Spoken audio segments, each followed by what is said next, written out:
गेल्या काही काळापासून संपूर्ण नाशिक जिल्ह्यात बहुचर्चित ठरलेल्या येवला तालुक्यातील सावरगाव ग्रामपंचायतीची तब्बल 50 वर्षांनंतरची दुसरी ऐतिहासिक ग्रामसभा येत्या मंगळवारी 26 मे 2026 रोजी सकाळी 10:30 वाजता ग्रामपंचायत कार्यालयात होत आहे। या सभेमुळे संपूर्ण तालुक्याचे लक्ष सावरगावकडे वेधले आहे।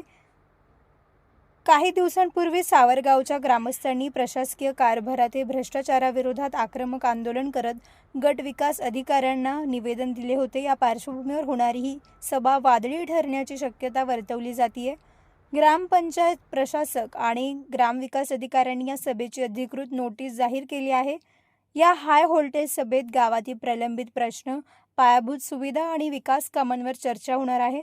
गावाच्या पारदर्शक कारभारासाठी महिला, तरुण आणि नागरिकांनी मोठ्या संख्येने उपस्थित राहावे असे आवाहन प्रशासनाने केले आहे।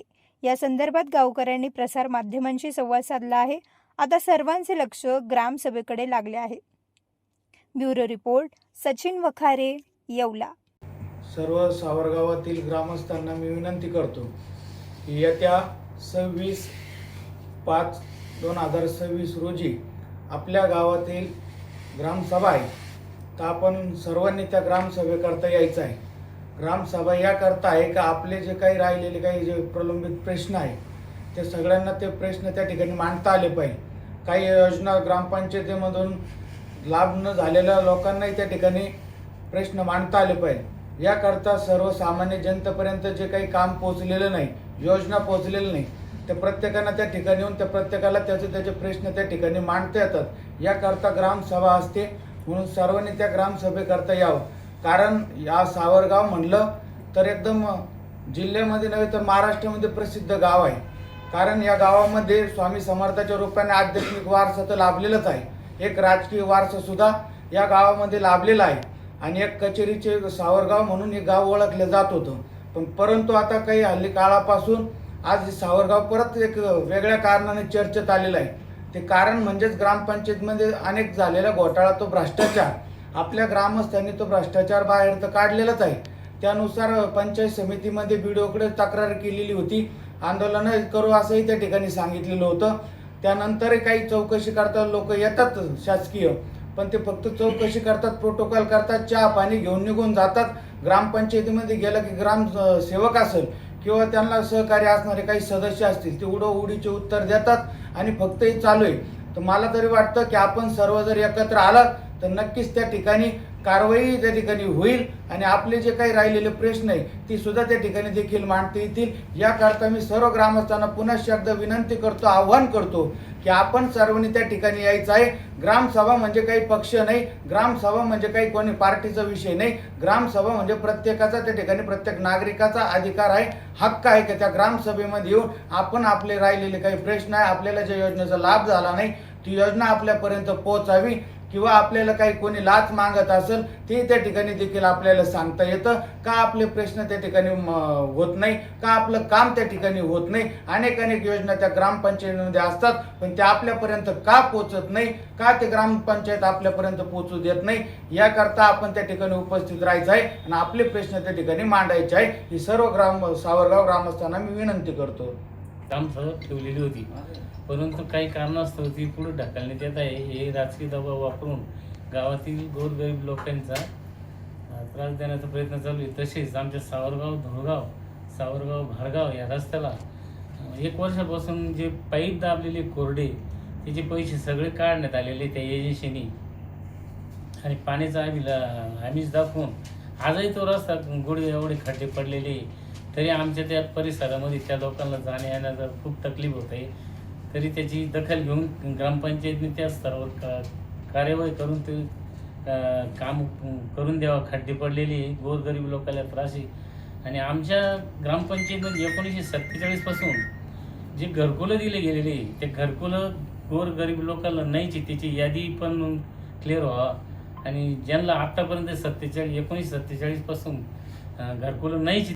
नेमकं असं झालंय की आबा आणि मच्छिंद्र काका यांच्या माध्यमातून आणि सर्व गावकऱ्यांनी त्यांना पाठिंबा दिल्यामुळे ही ग्रामसभा आता नियोजित भरलेला मागच्या वेळेस झाली, आताही परत 26 तारखेला होणार आहे। याकरिता सर्व आदिवासी, दलित यांची निधी ही आम्हाला आजपर्यंत माहिती नाही, तर ह्या ग्रामसभेच्या माध्यमातून ही आम्हाला मिळाल्या पाहिजे. आणि जी इथून मागाची दलित आदिवासींची जी निधी आलेली आहे, त्या निधीचा आम्हाला कुठल्याही माहिती नसल्यामुळं हिचा उपयोग कुठं केलेला आहे, कसा केलेला आहे, याची माहिती आम्हाला या ग्रामसभेतून मिळाली पाहिजे. आणि ती सर्व ग्रामसेवकने आम्हाला दिलेली पाहिजे. समाज कल्याणची अतिशय मोठ्या प्रमाणात ग्रँट असते. आजपर्यंत आमच्या आदिवासी दलित बांधवांना कुठल्याही समाज कल्याणचा लाभ हा मिळालेला नाही. जे OTSPच्या योजना असतात, विहिरींच्या योजना असतात, अनुसूचित जमाती करतात, आमच्या एकाही भिल्ल समाजाला अजून विहीर मिळाली नाही. कारण ते त्यांनी प्रकरण केलं, यांनी ग्रामसेवकने काही सांगा तुमची घरपट्टी भरा, तुमचा अमुक कर भरा. कारण थोडंसं कर असतो 2-400चा, आणि आमची जात ही अतिशय गरीब आहे.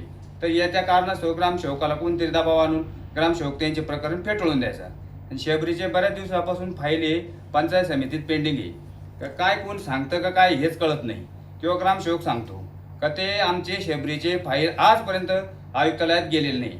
तर आमचे संबंधित काही कार्यकर्ते आयुक्ताला भेटले तर आयुक्त म्हणे तुमचे फाईलच इथे येते नाही, तर आम्ही कशी काय मंजूर करायचे. तर याची सुद्धा आम्हाला ग्रामसभेच्या माहितीतून मिळाली पाहिजे. आणि दुसरा प्रश्न आहे, जो आदिवासीचा निधी आहे तो कुठं वापरला, दलितांचा निधी कुठं वापरला, याची माहिती आम्हाला मिळाली पाहिजे. तुमच्या सर्व समारंभांसाठी एकमेव ठिकाण वर्मा लॉन्स.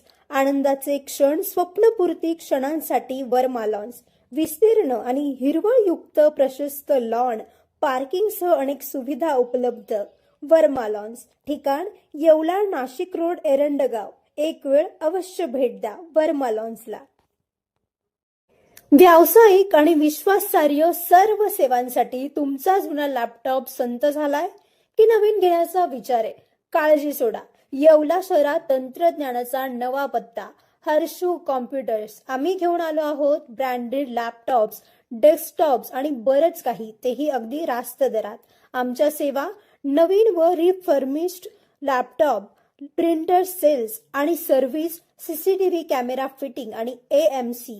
आमची खासियत, लॅपटॉप डेस्कटॉप रिपेअरिंगची कामे योग्य दरात आणि वेळेत पूर्ण होतात. साहित्य, कीबोर्ड, माऊस आणि सर्व प्रकारचे कॉम्प्युटर ॲक्सेसरीज उपलब्ध आहे. डिजिटल युगात पाऊल टाका विश्वासाने आणि आजच भेट द्या Nagar Manmad road, NDC bank जवळ, येवला या ठिकाणी. संपर्क करण्यासाठी स्वप्नील रासकर यांच्या मोबाईल नंबरवर संपर्क साधा. 93 22 00 39 58. सम्राट वर्मा ग्रुप प्रस्तुत हॉटेल वर्मा पॅलेस. येवल्याचे नवीन वैभव, लक्झरी, सुविधा आणि चवीचा राजेशाही संगम.